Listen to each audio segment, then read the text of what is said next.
Hi to all, this is Akshita. In this video, I am going to explain 7th class social lesson 5 Kakatiya Kingdom part 2 video. Actually మనం part 1 లో medieval period లో ఉన్నటువంటి important 5 kingdoms గురించి తెలుసుకుంటూ వచ్చాం. ఓయాసలాస్, Chalukyas, Cholas, Yadavs and అదేవిధంగా ఈ Kakatiya Kingdom గురించి మనం తెలుసుకోబోతున్నాం. ఆల్రెడీ 4 కింగ్డమ్స్ గురించి బ్రీఫ్గా తెలుసుకున్నాము. ఇప్పుడు కాకతీయ కింగ్డమ్ గురించి, అలాగే ఈ కాకతీయ యొక్క డైనాసిటీ గురించి. డైనాసిటీ అంటే ఏంటి? పలానా రాజ్యాన్ని ఒకే వంశం వాళ్ళు పరిపాలించినట్టయితే దాన్ని డైనాసిటీ అంటామన్నమాట. కాబట్టి ఈ కాకతీయ రాజ్యాన్ని ఒకే వంశీయులు పరిపాలించారు కాబట్టి కాకతీయ డైనాసిటీ అని అంటున్నాం. ఈ డైనాసిటీలో ఉన్నటువంటి ముఖ్యమైనటువంటి రూలర్స్ ఎవరు అంటే ప్రోలా II, ఇతని యొక్క రూలింగ్ పీరియడ్ అన్నమాట. ఈ కాకతీయుల యొక్క రూలర్స్లోనే ఫస్ట్ ఇండిపెండెంట్ రూలర్ ఎవరు అంటే ప్రోలా రాజా. ఓకే, ఆ తర్వాత రుద్రదేవుని యొక్క రూలింగ్ పీరియడ్ ఇది. అండ్ ఇతను వచ్చేసి హనుమకొండలో రుద్రేశ్వర టెంపుల్ని నిర్మించడం జరిగిందనమాట. చాలా ఇంపార్టెంట్ టెంపుల్ అని చెప్పుకోవచ్చు. నెక్స్ట్ వచ్చేసి మహాదేవ, ఇతని యొక్క రూలింగ్ పీరియడ్ 1195 నుంచి 99 వరకు ఉంది. చాలా తక్కువ కాలమే అని చెప్పొచ్చు. 4 years మాత్రమే ఇతని యొక్క పీరియడ్ ఉందని చెప్పొచ్చు. అదేవిధంగా ఇక్కడ యాదవ క్యాపిటల్, ఈ యాదవాస్ గురించి మనం చెప్పుకున్నాం కదా. యాదవ క్యాపిటల్ అయినటువంటిది ఏంటి? దేవగిరి. ఈ యాదవులను ముట్టడించినప్పుడు ఈ మహాదేవుడు చనిపోయాడనమాట. ఓకే, సో ఇతని యొక్క పీరియడ్ చాలా తక్కువ పీరియడ్ అనే చెప్పొచ్చు. మిగతా వాళ్ళతో పోల్చుకుంటే కొన్ని సంవత్సరాలు మాత్రమే ఇతను పరిపాలించాడు. సో ఎప్పుడైతే యాదవులను ముట్టడించడానికి వెళ్ళాడో అప్పుడు ఇతను చనిపోయాడనమాట. నెక్స్ట్ గణపతి దేవ, ఇతని యొక్క పీరియడ్ రూలింగ్ పీరియడ్ ఇది. అండ్ ఈ పీరియడ్నే గోల్డెన్ ఎరా అని కూడా అంటారు. ఓకే, ఈ గణపతి పరిపాలించినటువంటి కాలం ఉంది కదా, దీన్ని గోల్డెన్ ఎరా అంటారు. మనం గుప్తా పీరియడ్ని గోల్డెన్ ఏజ్ అన్నాం, ఎందుకంటే అప్పటి కాలంలో లిటరేచర్ బుక్స్ అన్నీ ఫేమస్ అవుతూ వచ్చాయి.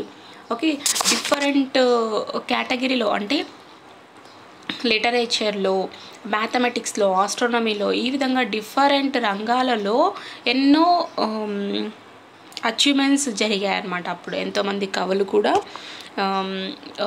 బుక్స్ని రాయడం జరిగింది. ఇవన్నీ కూడా జరిగాయి. అదేవిధంగా డిఫరెంట్ సిస్టమ్స్ అన్నీ కూడా అమల్లోకి వచ్చాయి. ఆ విధంగా ఈ గుప్తా పీరియడ్ని గోల్డెన్ ఏజ్గా పిలుస్తున్నారు. ఇక్కడ గణపతి దేవ పరిపాలించినటువంటి పీరియడ్ ఏదైతే ఉందో దాన్ని గోల్డెన్ ఎరా అని అంటున్నారు. దెన్ నెక్స్ట్ వచ్చేసి రుద్రమాదేవి. మనకు తెలుసు రుద్రమాదేవి యొక్క ధైర్య సాహసాలు ఏంటి, తను పరిపాలించినటువంటి తీరు ఏ విధంగా ఉందో మనం చిన్నప్పటి నుంచి చిన్న చిన్న స్టోరీస్తో చదువుకుంటూ వచ్చాం కదా. సో ఈమె యొక్క రూలింగ్ వచ్చేసి 1262 నుంచి 1289 వరకు ఈమె యొక్క రూలింగ్ అయితే కొనసాగుతూ వచ్చింది. మొత్తం ఈ కాకతీయ డైనాసిటీలో ఉన్నటువంటి ఒకే ఒక్క మహిళా రూలర్ ఎవరు అంటే మన రుద్రమాదేవి. నెక్స్ట్ వచ్చేసి ప్రతాపరుద్ర. ఈ ప్రతాపరుద్ర యొక్క రూలింగ్ పీరియడ్ వచ్చేసి ఇదన్నమాట, 1289 to 1323 వరకు. కాకతీయ డైనాసిటీలో చివరి రూలర్ ఎవరు అంటే ప్రతాపరుద్ర. సో వీళ్ళ యొక్క ఇంపార్టెన్స్ ఇది. ఇప్పుడు మనం ప్రోలా రాజు II గురించి తెలుసుకుందాం. ఇతనే కదా ఈ కాకతీయ యొక్క ఫస్ట్ ఇండిపెండెంట్ రూలర్ అని చెప్పుకున్నాము. ఇతని గురించి ఇంకా క్లియర్గా తెలుసుకుందాము. The reign of the Prola II was a landmark in the history of Kakatiyas. He was the son of Petaraju II. He thrived off the lordship of Chalukyas and carved out for himself an independent kingdom. It grew into a powerful kingdom under his successors, embracing the whole of the Andhra region. He started independent rule from Hanumakonda. Okay, మరి కాకతీయుల యొక్క చరిత్రలో ఒక land మార్క్ని సంపాదించుకున్నటువంటి రాజు ఎవరంటే ప్రోల రాజు అనమాట. అంటే ఇతని యొక్క పరిపాలన కాకతీయ హిస్టరీలోనే ఒక ల్యాండ్ మార్క్గా మిగిలిపోయింది. అదేవిధంగా ఇతని ఎవరి కుమారుడు అంటే బేతరాజు కుమారుడు అయినటువంటి ప్రోల రాజు.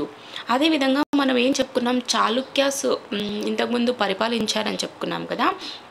ఈ చాళుక్య యొక్క ప్రభువు ఎవరైతే ఉన్నారో అతన్ని విసిరగొట్టేశాడనమాట. అంటే అతన్ని ఓడించేశాడు, అతన్ని తొలగించేసి తన యొక్క సొంత ఇండిపెండెంట్ కింగ్డమ్ని తను స్థాపించుకున్నాడు. ఎవరు? ప్రోలరాజు II. అదేవిధంగా ఇతను వచ్చేసి టోటల్ ఈ ఆంధ్ర రీజన్ ఏదైతే ఉందో ఈ ఆంధ్ర రీజన్ కింద ఉన్నటువంటి సక్సెసర్ అన్నిటిలో కూడా ఇతను ఒక పవర్ఫుల్ కింగ్డమ్ని అయితే నిర్మించుకున్నాడని చెప్పొచ్చు. ఇండిపెండెంట్ రూలింగ్ స్టార్ట్ చేశాడు కదా. ఈ ఇండిపెండెంట్ రూలింగ్ ఎక్కడి నుంచి స్టార్ట్ చేశాడంటే ముందుగా క్యాపిటల్గా ఉండేటువంటి హనుమకొండ. ఓకే, సో ఈ హనుమకొండ నుంచి ఇతను ఒక ఇండిపెండెంట్ రూల్ అయితే స్టార్ట్ చేశాడు. కాకతీయుల యొక్క చరిత్రలోనే ల్యాండ్ మార్క్ మిగిలిపోయినటువంటి రూలింగ్ ఎవరిది అంటే ప్రోల II అనమాట. అండ్ నెక్స్ట్ వచ్చేసి రుద్రదేవ.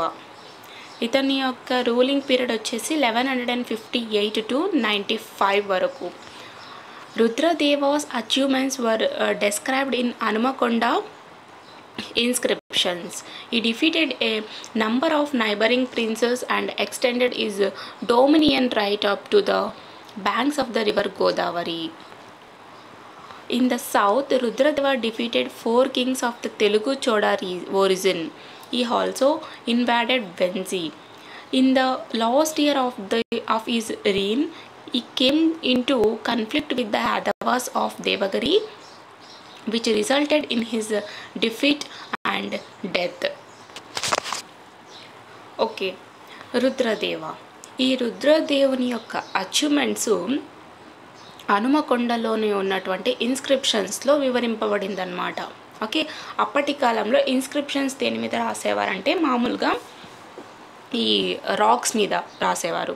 మనం ఇంతకుముందు చూసుకున్నట్టయితే ఈ మౌర్యన్ ఎంపైర్లో అశోక చక్రవర్తి తన ఫ్యూచర్ కోసం అంటే తన ఫ్యూచర్ జనరేషన్ వాళ్ళ కోసం ఒక ఇన్స్క్రిప్షన్ రాయడం జరిగింది కళింగ వారి మీద. ఓకే, అదేవిధంగా ఇక్కడ ఈ రుద్రదేవుడు చేసినటువంటి అచీవ్మెంట్స్ని హనుమకొండలో ఒక ఇన్స్క్రిప్షన్లో వివరంగా తెలిపారనమాట.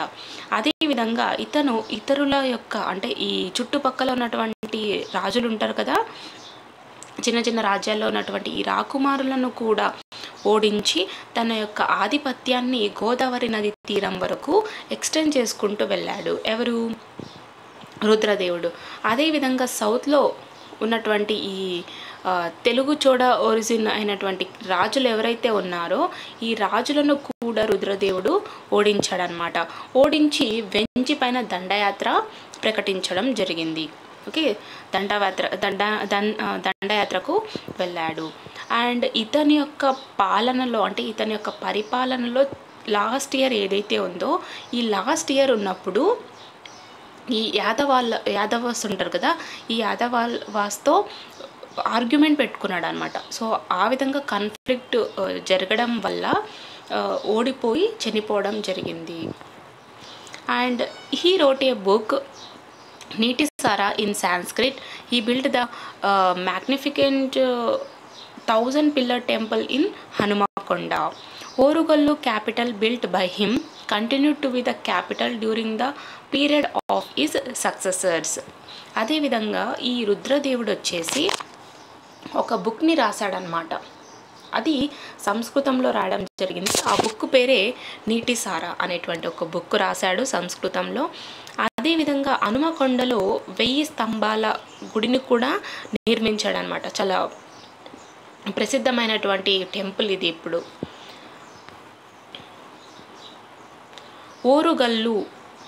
ఓరుగల్లు అంటున్నాం కదా, సో ఓరుగల్లుని క్యాపిటల్గా చేసుకున్నాడు అనమాట. ఓరుగల్లుని నిర్మించి దాన్ని రాజధానిగా చేసుకొని స్టిల్ తన తర్వాత వచ్చినటువంటి సక్సెసర్స్ అంటే తన తర్వాత ఈ రుద్రదేవుడు తర్వాత వచ్చినటువంటి రాజులు ఎవరైతే ఉన్నారో వాళ్ళ కాలంలో కూడా ఓరుగల్లునే క్యాపిటల్గా చేసుకొని వీళ్ళ యొక్క రూలింగ్ని అయితే కంటిన్యూ చేస్తూ వచ్చారు. Rudradeva was succeeded by his brother Mahadeva. He ruled a short period of about 4 years. He invaded the Yadava kingdom and died in the attack on Devagiri. ఈ రుద్రదేవుడు తర్వాత వచ్చినటువంటి యాక్చువల్లీ మహాదేవ ఉన్నాడు కదా, ఈ మహాదేవ తర్వాత వచ్చినటువంటి రూలర్ ఎవరు అంటే రుద్రదేవ అనమాట. మహాదేవుడు వచ్చేసి కేవలం 4 years మాత్రమే తన యొక్క పరిపాలనను కొనసాగించాడని చెప్పొచ్చు. ఓకే, అండ్ ఎప్పుడైతే ఇతను ఈ యాదవ కింగ్డమ్ మీద దండయాత్ర చేస్తాడో, ఈ దేవగిరి మీద అటాక్కి వెళ్ళినప్పుడు అక్కడ ఈ మహాదేవుడు చనిపోవడం జరుగుతుంది. అండ్ నెక్స్ట్ గణపతి దేవ. Though Ganapati Deva began his rule under unfavorable circumstances, his reign was destined to become one of the most brilliant epochs in the history of Andhra. During his long reign of 63 years, he swept over almost the whole land inhabited by the Telugu-speaking people. He had a title Mahamandaleshwar. సరే, next వచ్చినటువంటి ruler ఎవరు అంటే గణపతి దేవ అనమాట. ఈ గణపతి దేవ పరిపాలిస్తున్నటువంటి టైంలో తనకైతే చుట్టూ ఎటువంటి ఫేవరబుల్ కండిషన్స్ అయితే లేవన్నమాట. ఈవెన్ అన్ఫేవరబుల్ కండిషన్స్ తన చుట్టూ ఉన్నప్పటికీ కూడా ఆంధ్ర చరిత్రలోనే ఇతని యొక్క పరిపాలన ఒక బ్రిలియంట్ ఎపోచ్గా మిగిలిపోయింది అని చెప్పొచ్చు. ఇక్కడ ఎపోచ్ అంటే యుగం వస్తుంది, అంటే పీరియడ్ ఆఫ్ టైం, తను పరిపాలించినటువంటి టైంగా చెప్పుకోవచ్చు మనం. టోటల్ ఆంధ్ర చరిత్రలోనే ఇతని యొక్క పరిపాలన ఒక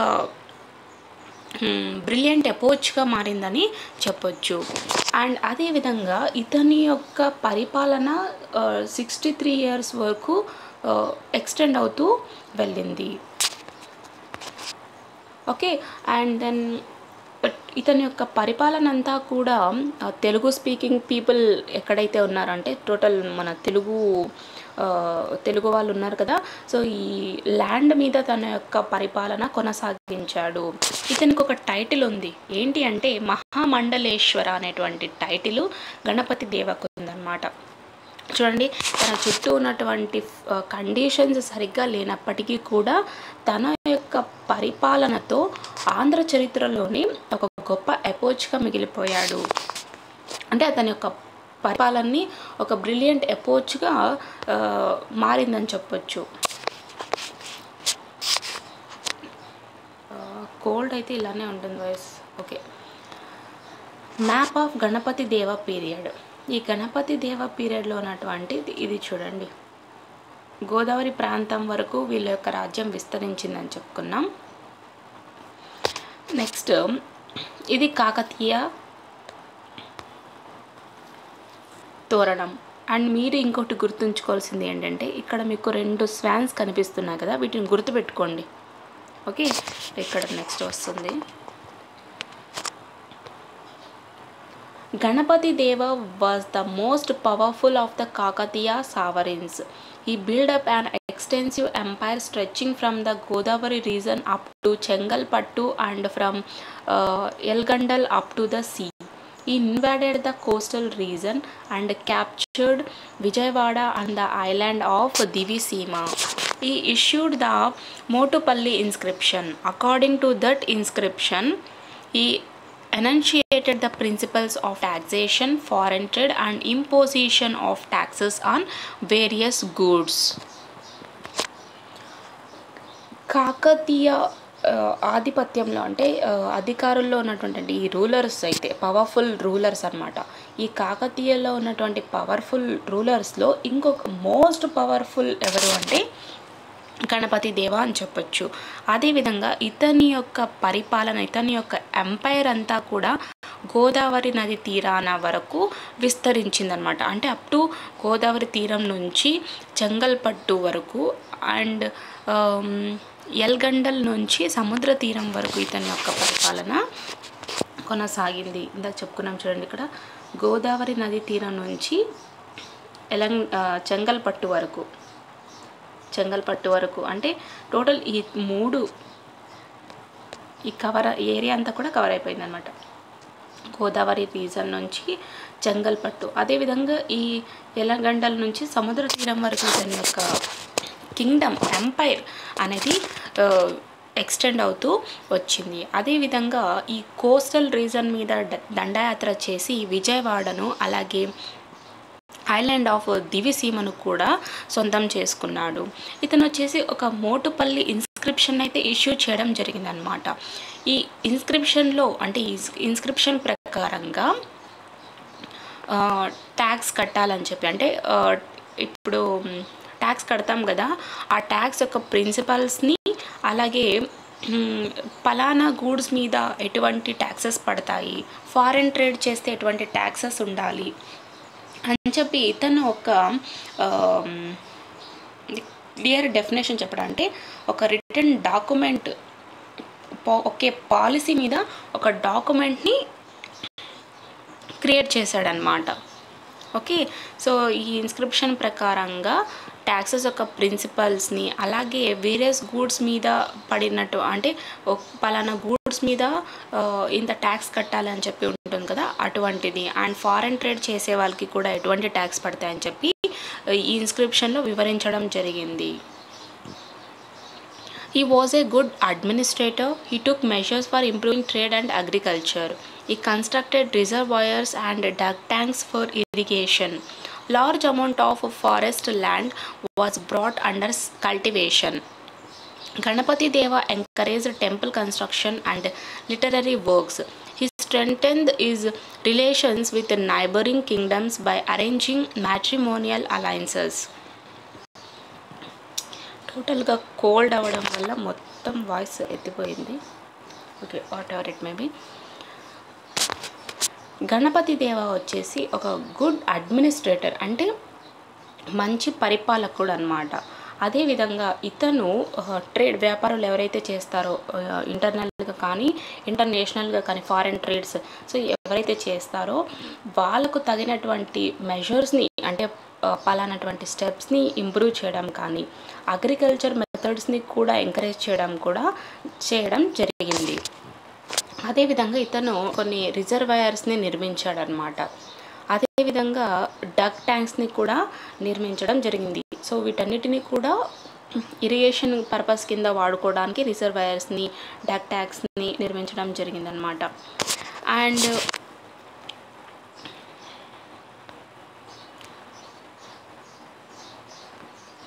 ఇక్కడ ఉన్నటువంటి అడవి ఏదైతే ఉందో మొత్తం చాలా వరకు అడవి ప్రాంతాన్ని కల్టివేషన్ కిందకి మార్చుకున్నారనమాట అప్పట్లో. అదేవిధంగా ఈ గణపతి దేవ వచ్చేసి గుడి నిర్మాణాలు ఉంటాయి కదా, ఆలయ నిర్మాణాలలో కూడా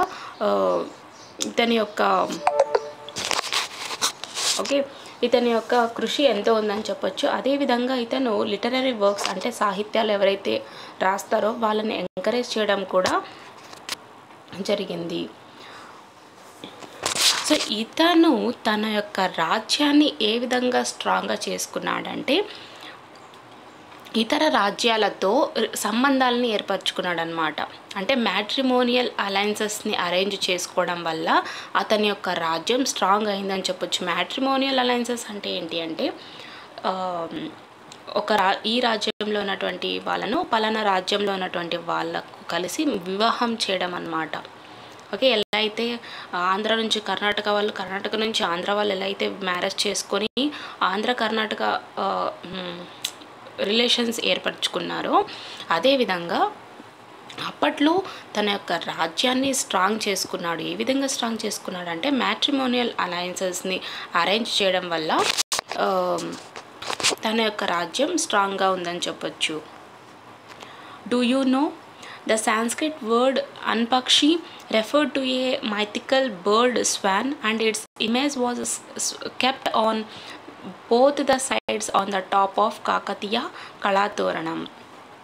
ఇక్కడ అన్పక్షి అంటే ఏంటి అంటే ఇది ఒక సంస్కృత పదం అన్నమాట. ఓకే, ఇది ఒక మైథికల్ బర్డ్ అయినటువంటి స్వాన్, ఒక కొంగ పేరు అని చెప్పచ్చు. కళాతోరణం మీద నేను మీకు 2 బర్డ్స్ని చూపించాను. ఆ బర్డ్సే ఈ స్వాన్స్ అన్నమాట. కళాతోరణంలో అటు ఇటు ఉన్నాయి కదా, ఓకే, ఇవి స్వాన్స్ అన్నమాట. Find more details about Kakatiya Kalathoranam from the internet. So ఈ కాకతీయ కళాతోరణం గురించి ఇంకా తెలుసుకోండి. ఓకే, మన వరంగల్లో ఉన్నటువంటి ఫేమస్ కన్స్ట్రక్షన్స్లో కాకతీయ తోరణం కూడా ఒకటి. దాని గురించి మీరు ఇంకా తెలుసుకోండి. నెక్స్ట్ వీడియోలో నేను రిమైనింగ్ లెసన్ని పోస్ట్ చేస్తాను. ఒకవేళ డౌట్స్ ఉన్నట్టయితే కామెంట్ సెక్షన్లో కామెంట్ చేయండి. Okay, so sorry for the inconvenience, voice problem.